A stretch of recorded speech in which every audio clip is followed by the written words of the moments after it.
Okay. Hello, everyone. Hello. Happy Friday, and welcome to another episode of Environmental Justice Now.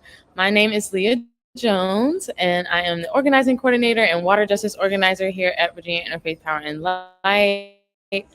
Before we get started today, I'd like to do a brief land acknowledgement as usual. While we are on a video call and many of us are joining in from all different places, we want to remind ourselves that we do gather on the unceded land of the indigenous people. I am joining in from so-called Richmond, Virginia, and I am on the land of the Powhatan and Chickahominy people. So if you are unsure of whose land you are on and you would like to find out, you can always visit native-land.ca to find out. Whew. So let me just start by jumping in and taking a breath. What a hectic week in the world of environmental policy it has been. So, in case you have not heard, there was bad news announced by surprise earlier this week by President Biden. This included fast tracking the Mountain Valley Pipeline and his draft debt ceiling deal with Republicans, along with other dangerous bills to roll back the National Environmental Policy Act, also known as NEPA, and strip social benefits from disadvantaged communities. Specifically, the House majority was quickly trying to attach harmful permitting legislation to must pass legislation this week in exchange for raising the debt ceiling. A major reason why this legislation is so troubling is because the bill came out of bipartisan negotiations between President Biden and Speaker McCarthy, which have resulted in a debt ceiling bill called the Fiscal Responsibility Act. This bill forces completion of the Mountain Valley Pipeline by requiring the U.S. Army Corps of Engineers to issue permits for the Mountain Valley Pipeline within 21 days and prohibits judicial review of permits. Additionally, the Building American Energy Security Act of 2023 would strip away our community's voices and shift the power to industry by fast tracking permits for new fossil fuel infrastructure projects. This is why environmental justice and frontline community leaders successfully defeated this bill 2 times last year and remain opposed. This bill is a very bad idea and sets a bad precedent for our climate and economic future while putting some of our most vulnerable neighbors at dangerous risks that will negatively impact the health of their communities. Budgets are moral documents. Permitting reform or cuts to environmental programs should not be tied to the debt ceiling negotiations.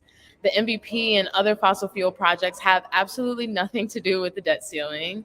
And ultimately, by allowing the fast tracking of the MVP and gutting NEPA, this bill derails all of the great strides that have been made related to the National Environmental Policy Act and fulfilling work of climate activists and communities across our region to block the Mountain Valley Pipeline. This dirty deal slights those already burdened by environmental justice and goes back on the promises of leaving fossil fuels behind to transition to a clean energy economy. Unfortunately, the House passed the bill with their vote a couple days ago, and just last night, the Senate voted on Kane's amendment to rid of the dirty deal. And again, unfortunately, Senator Kane's amendment did not pass the Senate either, with a final vote of 30 in favor and 69 against the amendment, and ultimately kept the Mountain Valley Pipeline provisions in the Fiscal Responsibility Act. Though many of our nation's senators let us down last night, our senators Kane and Warner have proven to be allies in this fight against the MVP. We want to thank Senator Kane for his no vote last year on this ill-advised legislation and his continued support to vote against this bill.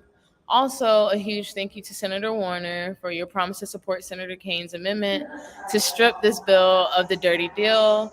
Though the House and Senate have passed the debt ceiling agreement, your efforts and commitments to communities impacted by these unnecessary fossil fuel projects do not go unnoticed. If you can, please be sure to thank our senators for standing up and making the right vote. You can find the information to reach out to them at their offices, at the links that we will place in the comments.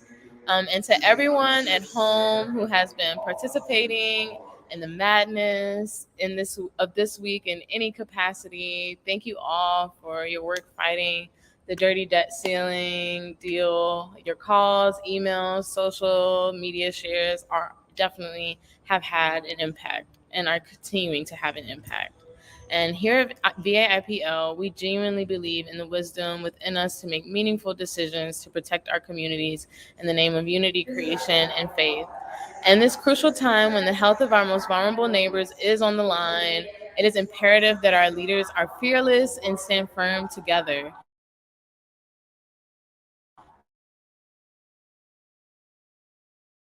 with our communities. This has been a devastating blow, severely backtracking on the progress that has been made to protect the work of our faithful supporters and communities at risk by the MVP. It is more important than ever to let our elected officials know that we are disappointed and we deserve better for the future of our communities and for the future of our planet. You can continue to make noise with us, giving Congress a piece of our mind next week, June 8th, at the People versus Fossil Fuels rally in DC. VIPL will be there. So if you would like to join us, please don't hesitate to show up or reach out to us.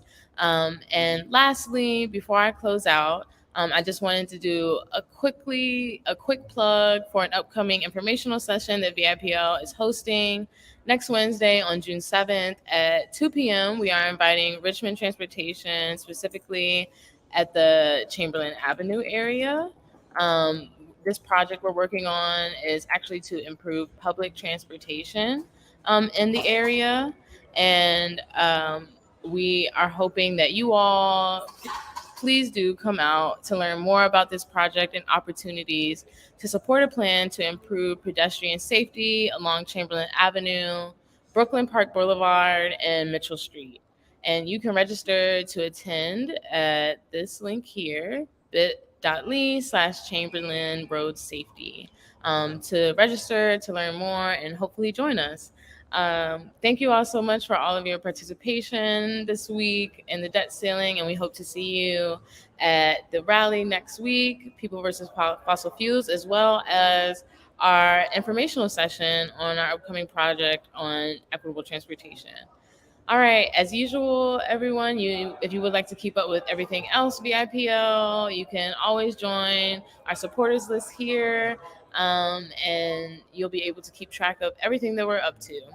And as usual, have a great weekend. I'll be back same time, same place next week.